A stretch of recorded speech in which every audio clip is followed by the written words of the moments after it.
My dad always told me, he had lots of good advice, and one of them was never let people know that you can play the piano at a party. Because if you do, you'll end up playing the piano. Now, I don't play the piano, so it's not really relevant, but I'm going to... But I am going to out myself. So here it is. I'm a magician. I am. I am really, really, really a magician. I went to school for it, and believe it or not, you can actually get a degree in this stupid thing.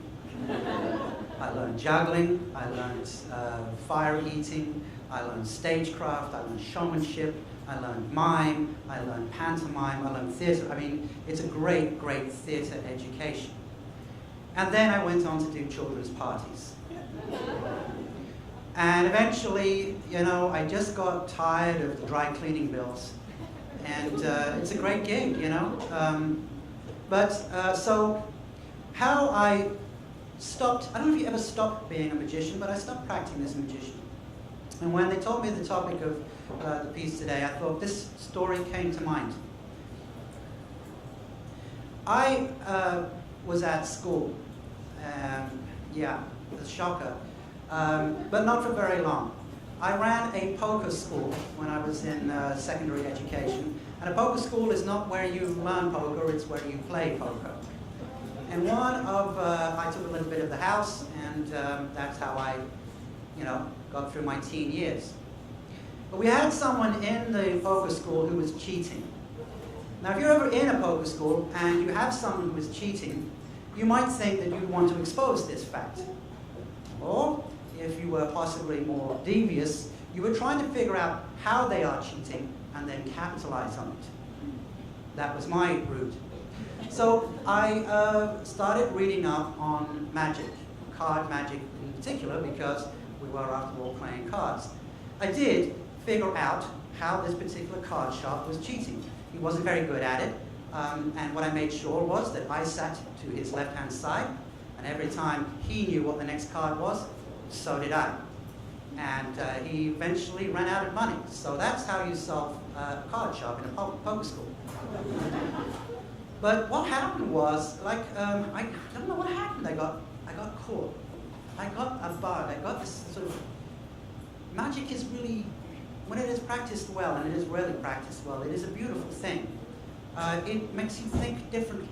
A magic trick only works if you have a preconception, right? You can't do magic for small, small, small children, because you go, here is an empty box, and now there is a rabbit in it.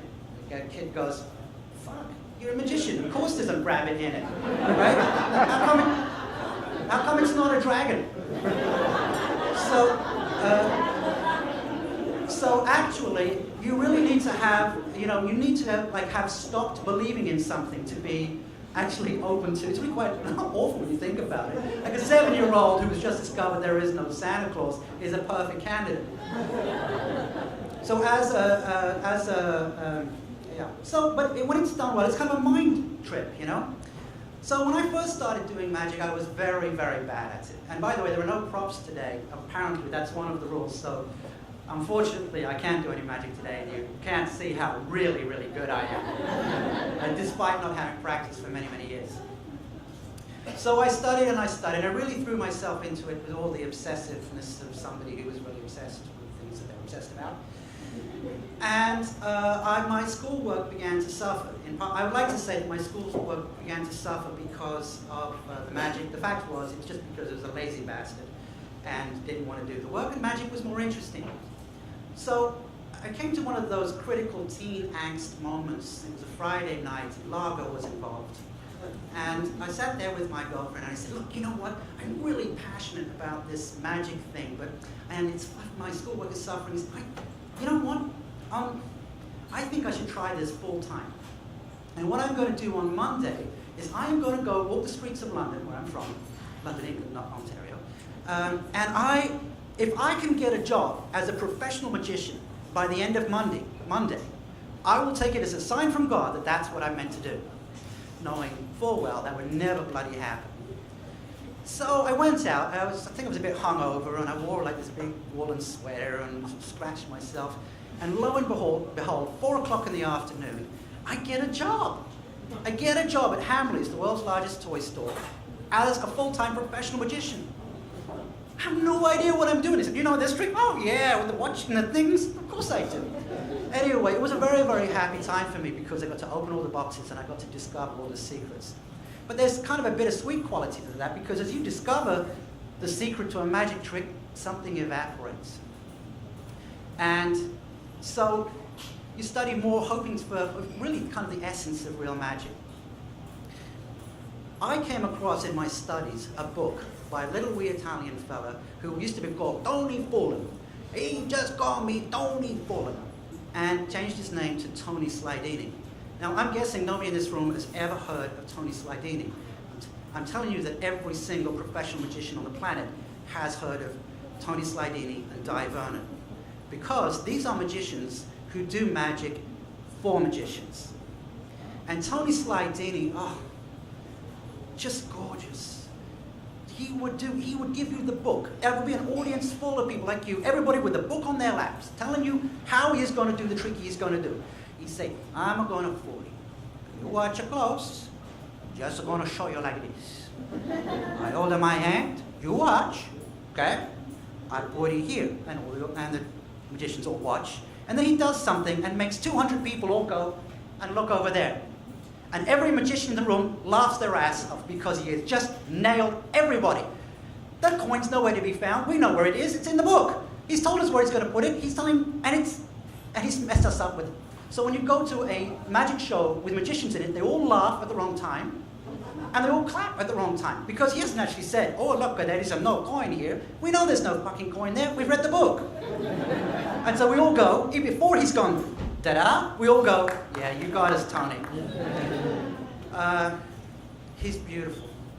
What he did was he completely reinvented magic. And what he did was he discovered that he could create space.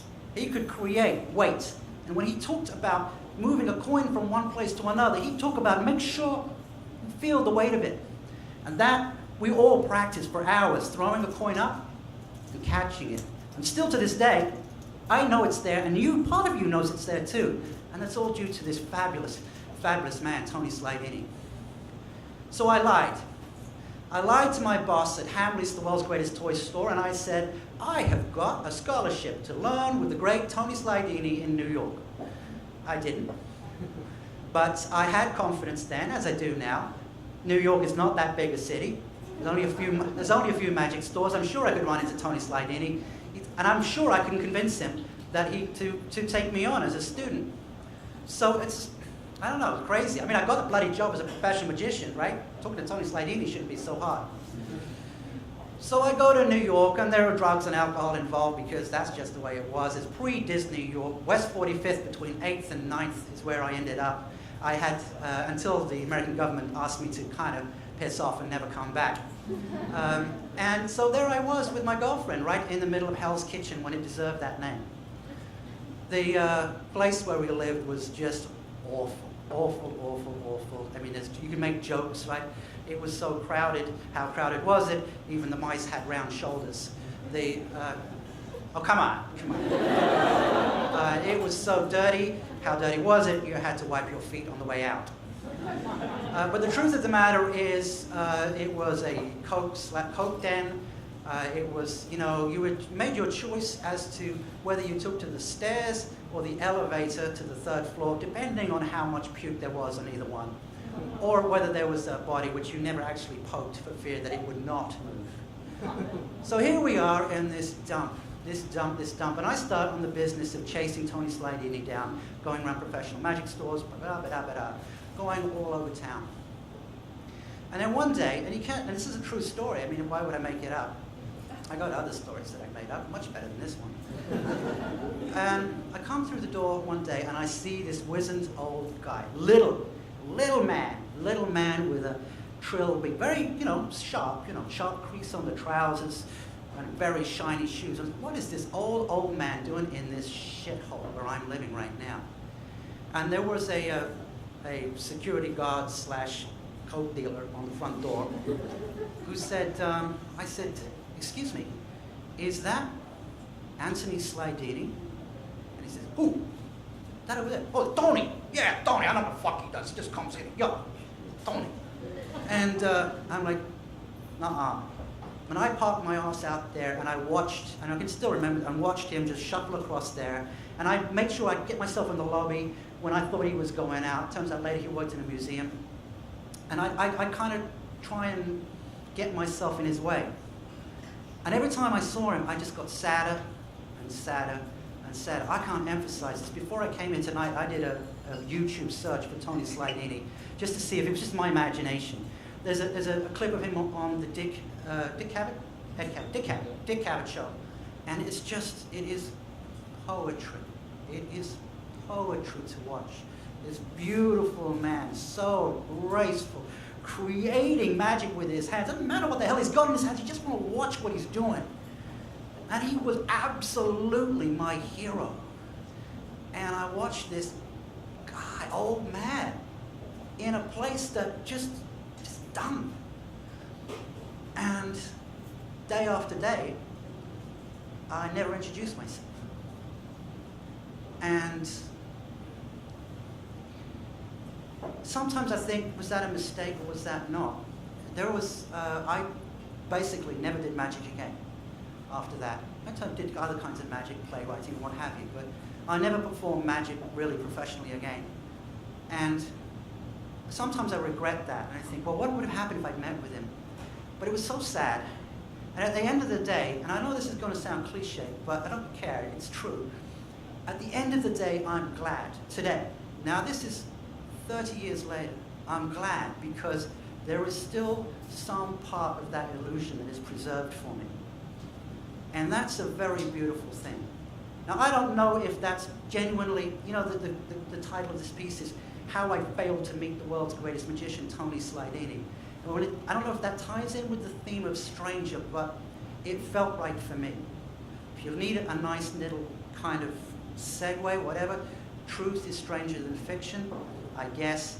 But actually, I just think I like the title of the story as it is. That's how I failed to meet the world's greatest magician, Tony Slidini.